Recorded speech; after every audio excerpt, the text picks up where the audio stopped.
Asia cup cricket 2025 এশিয়ার এই শ্রেষ্ঠত্বের লড়াইয়ে আগামী 9 সেপ্টেম্বর 2025 মাঠে গড়াবে টুর্নামেন্টটি ইউনাইটেড আরব আমিরাতের মাঠে। সেখানে দুইটি গ্রুপে মোট 8টি দল অংশগ্রহণ করবে এই টুর্নামেন্টটিতে।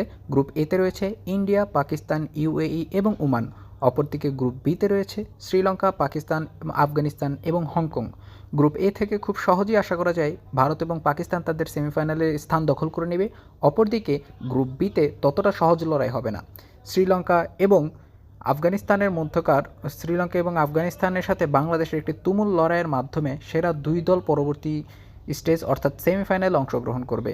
হংকং যদিও অতটা তফাৎ গড়তে পারবে না, কিন্তু তিনটি দলের মধ্যে শ্রেষ্ঠত্বের দুই লড়াইয়ের জন্য খুবই প্রতিযোগিতামূলক একটি পারফরমেন্স দেখা যাবে আশা করা যায়। তো সেই ক্ষেত্রে আমার মনে হয় বাংলাদেশ এবং শ্রীলঙ্কা হয়তো তাদের সেমিফাইনালের স্থান দখল করতে পারে। তা আপনাদের মতামত কি জানাবেন।